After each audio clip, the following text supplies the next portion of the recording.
Nigeria as it is today structured is not working. But instead, our leadership wants us to continue to live a lie. What am I saying? Nigeria must be constitutionally restructured to function more effectively as a federation for two reasons. One, so that our country can be stable and peaceful. Two, so that our country's economy can prosper and we all prosper. What is wrong with that?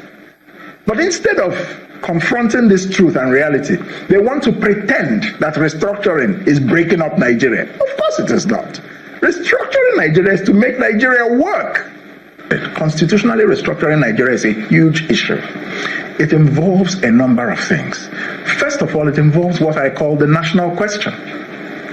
The national question must be addressed in any restructuring exercise. Which is, what is the basis of our identity as Nigerians? One. Two, do we want to live together even though we come from different nationalities or backgrounds? Those are the two questions. What exactly are we restructuring? Are we meant to restructure our minds or to restructure, the political interests of some other people? Let me ask you, this restructuring, part of the essence of restructuring is to devolve power to the states and the local governments, right? Okay, let me ask you, how many state governors right now are allowing their local government chairmen to even, to function as a third tier of government? Oh, that's a whole kettle of fish on its own. That's a whole conversation on its own. You understand? So that is where restructuring should start.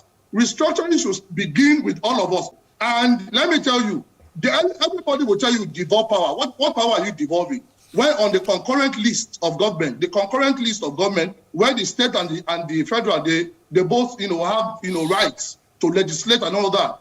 You legislate on housing. How many of these state governors have provided housing for their people? Let every state governor come out and tell us how much they have invested in agriculture. Tell us how much they invested in education. These are issues on the concurrent list. They don't need any devolution of power. I just mentioned housing. I mentioned education. I mentioned health. I mentioned roads. So these are all and agriculture, 5 items. These are major issues that if they focus on, they will transform each state and local government without even going up in hand to the federal government. So when you hear people speak about restructuring, they are bamboozling the people who don't, maybe the susceptible minds, the gullible ones, the vulnerable ones. If we don't do something right now, it's going to be very hard. For once in my lifetime, Sokoto, that is a caliphate of Muslims, where you can never see anything talked about, anything called violence, is now being almost run over by bandits. That is to tell you there's a problem. And except we are just trying to lie to ourselves. There's a serious foundational problem. Look at it from this way. Our constitution, the first paragraph says we Nigeria. Nobody. And that constitution was given to Obasanjo at the day of inauguration. It was not debated. Nobody knew the content of that constitution. And today we are seeing the problem. The problem is that if a minister, if a governor build a road for you, you go and drum and play and dance, because it won't do him anything if he didn't build anything for you. So if the president is coming to commission something for you, which is our money, our commonwealth, Nigerians line up to drum as if something is wrong with us. What are you drumming? This is what they are supposed to do. So I think the problem we have is that that constitution has a very fundamental problem. And until we bring it down, we will not be able to move forward. And of course, that constitution is going to consume us soon. Look at it in the creation of states. Look at, before, we have four regions. And those 4 regions were equal matched. Today, when you talk about divisions now, we have 3. The West, the East, and the North.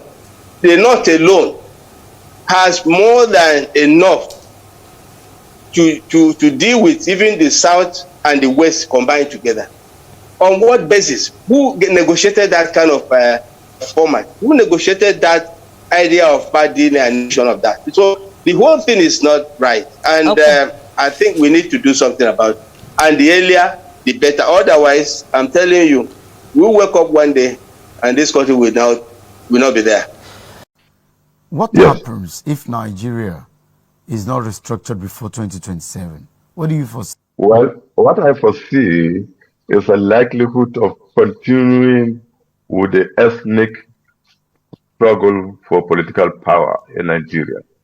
And the ethnic struggle for political power has has arrested the development of Nigeria and somehow has stifled nation-building exercise that should have been pursued.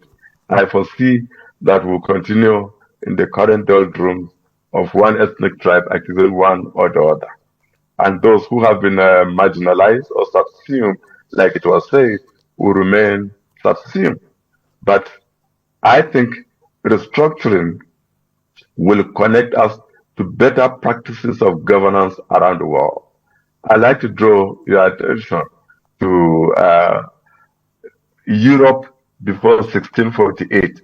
Europe before 1648, when a treaty was signed in Westphalia that ended similar crisis that we are having in Nigeria, was a place where there were devastating wars, destruction of life, livelihood, and property.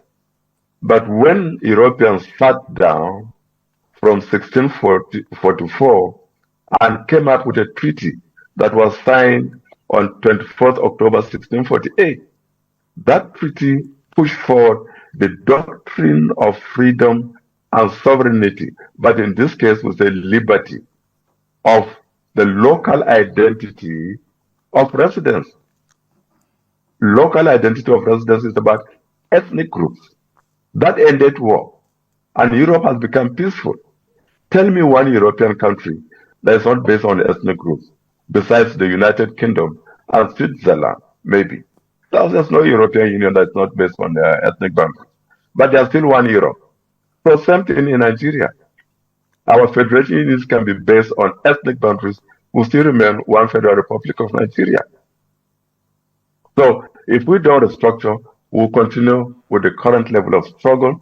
And this struggle has created three key issues I mentioned before.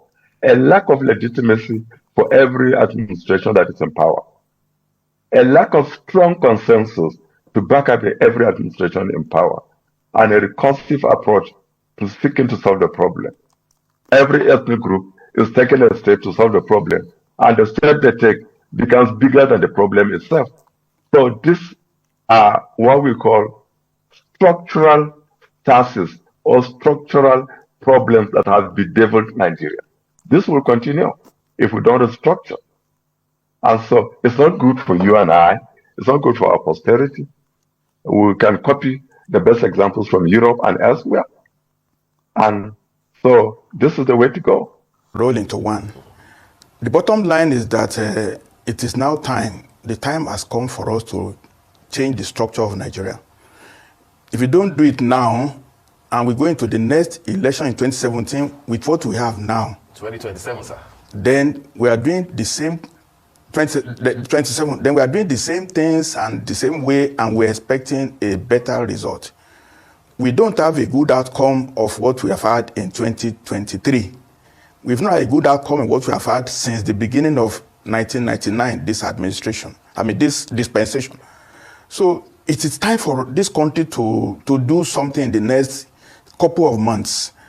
And being a student of Nigerian politics at my age, I know, for instance, you cannot get anything done through National Assembly as a private member, private citizen. It will not fly. It will just die in the committee. It's only the president that can forward a bill to National Assembly that has a very high chance of passage. What I did was to articulate the features of what should be in a restructured Nigeria, put it to a document, and forward it as a suggestion to the president of Nigeria, because he's the only one sitting on the throne now. It's now left to him to really go deep into his sense of nationalism and patriotism, to do something about it, because thinking of second term or whatever time it is, the country is bleeding profusely. There's a news yesterday about government having borrowed $4.5 billion, this administration alone. We are borrowing money to service bureaucracy, 36 states of consumption, 774 local governments of profligacy. There is no money to do anything serious for the masses again. So the country has to look at what is restructuring? You want to change the system for efficiency, for resource, for good management of resources, for the goodness of many people. That's what restructuring is about. It's time this country takes it serious. And if you don't do anything the next few months, we go into 2027, we'll be in a very big trouble. That was my motivation.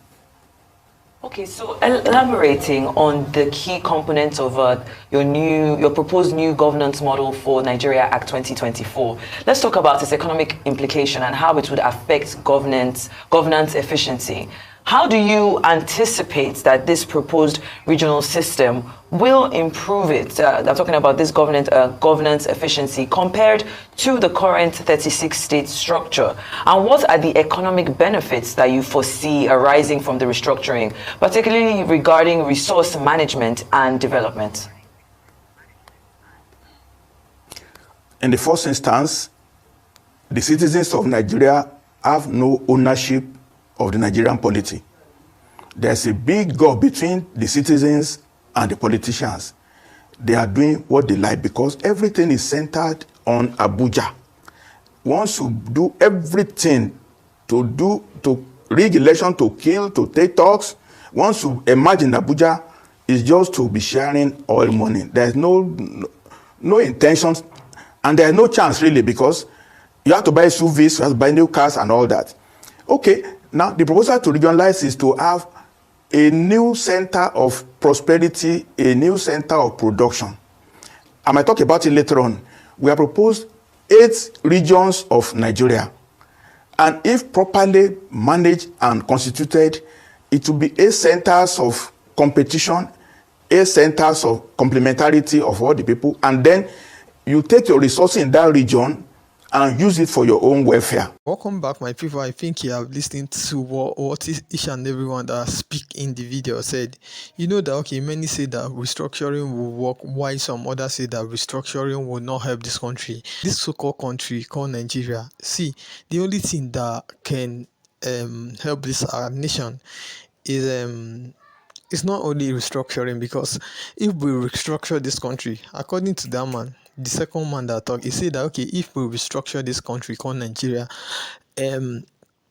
all the governor of the state, they are going to benefit more than the citizen. Meanwhile, it's citizens that are supposed to benefit all this restructuring that everyone have been agitating for. You know that, okay, ever since we did for inside this country called Nigeria, but we Nigerians, we the citizen of this country now, we be the people who be okay if they carry ourselves go up, they carry ourselves come down. If not, we for no they even need restructuring of this thing, because you know that, okay, this current governor, this Bola Ahmed Tinubu, be him even supposed to be in power now today. It's not as if, okay, we are against Tinubu. We are not against Tinubu, but what Tinubu is doing to people, like to the citizens of this country now, it's not doing a good thing to them. So had it been okay, we get a better person where we see in the rulers now, if I know they need restructuring, because even though they restructure this country now, I'm not sure it's okay anybody go feel benefit for inside this country because of the way some other people they explain. Because if they restructure this country now only the governor of the state now them go benefit more. Now we see many people they talk. So you where we say the years now, what do you have to say about this? If you have anything where we say you want to talk concerning this matter, I beg, make it drop on for inside comment section. And also, if this is your first time, please kindly like our video, share and subscribe. Thank you.